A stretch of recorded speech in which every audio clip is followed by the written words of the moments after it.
As I'm thinking back, before this generation and before I started working on this site, I never was much of a fighting game fan. The only fighter I really truly got into was the Dissidia franchise, and that's arguably more RPG than fighter. Once I started working on this site, all of that changed. As I dove into fighters on the PlayStation Vita, I really started to love the genre.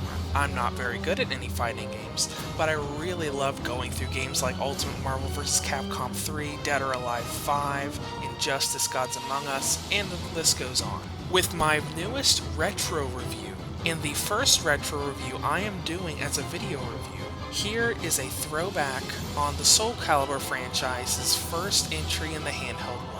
I present to you my official video review of Soul Calibur Broken Destiny for the PSP. The story of Broken Destiny is a lot different from the rest of the series.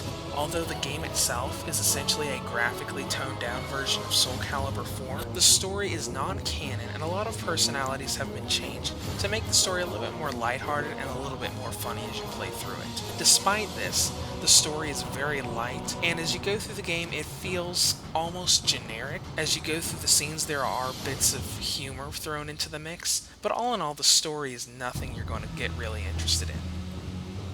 Like the previous games of the series, Broken Destiny is a fighting game with 3D visuals, but a 2D perspective along with some 2.5D effects with the ability to move around your opponent. If there is anything to compare it to, it is very identical to the gameplay found in Soul Calibur 4. On the topic of Soul Calibur 4, Broken Destiny has every playable character in that game, with the exception that the Star Wars characters have been replaced by Dampierre, a new character that would go on to be featured in Soul Calibur 5, as well as Kratos from the God of War series. Along with all of these characters, the character creation mode from Soul Calibur 4 is also featured here, allowing you to use the base moveset and combat style of any of the playable characters and create your own custom character. Aside from character creation, this game has 5 different gameplay modes. You have Quick Battle that lets you create your own battles to go through with the AI, Gauntlet, which serves as the game's story mode, Trials, which lets you go through various trials of different types, Versus, which lets you go through a local ad hoc connection to play against friends, and Training, which lets you fight an AI dummy to practice combos. Gauntlet and Trials are the most robust of these game modes. Gauntlet lets you travel through a 34-chapter story mode that acts more like a tutorial as you play through the game. Each chapter of this story mode is centered around a specific action or set of actions that will teach you how you play the game, and by the time you're done, you should be very competent in the game's combat modes. The only thing I'll say about one of the game modes is the multiplayer mode. As I mentioned a moment ago, this only features an ad hoc local multiplayer, so there is no form of online multiplayer to go through. If you want to play against multiplayer, you'll need to have friends with either a PSP or a PS Vita to do local multiplayer with in the same room.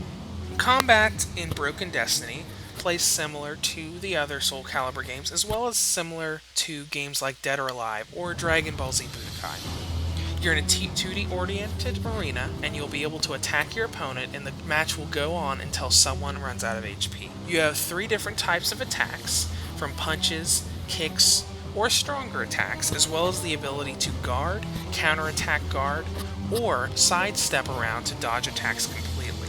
One unique feature of the Soul Calibur battle style is the ability to ring out your opponents by moving to the edge of an arena and being able to throw or launch them completely out of the arena for an easy win. Overall, Broken Destiny isn't an incredibly long fighting game. Each chapter of the Gauntlet mode should take you about 5 to 8 minutes, depending on how easy you get the gameplay style.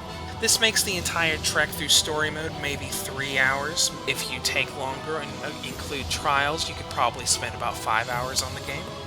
With no online multiplayer at your disposal, the game's value will be whether you have local friends to play with, or how much you really like the gameplay style. As far as the presentation is concerned, this game's presentation was a huge deal when it released on the PSP. When you look at the character models close up in the intros, you will notice that the detail shown in this rivals even some of the fighting games on the PlayStation Vita. I would argue that the visuals look better than some of the Vita's fighters like Injustice. With the stretching on the PS Vita and PlayStation TV, there are a few more jagged edges on here, but it still looks very nice for a PSP fighter. Aside from this, there aren't any complaints about the way the game plays. Load times are really short and the game never lags or slows down. Soul Calibur Broken Destiny is one fighter that showed the PSP could handle competent console experiences. On the downside, the story mode is nothing special or interesting, there is no online multiplayer, and there are some more jagged edges on the game if you're playing on the Vita or the PlayStation TV. Outside of this is a competent fighter for any gamer who wants Soul Calibur experiences on the go. PlayStation Vita Reviews rates Soul Calibur Broken Destiny a 7 out of 10. If you'd like to comment on this, feel free to below, or head to our site and forum at vitareviews.net and forum.vitareviews.net. If you would like more information about PlayStation TV compatibility, check the description below where I have a link to my compatibility list. And if you'd like to donate to my future projects, feel free to look in the description because the link for that is there as well.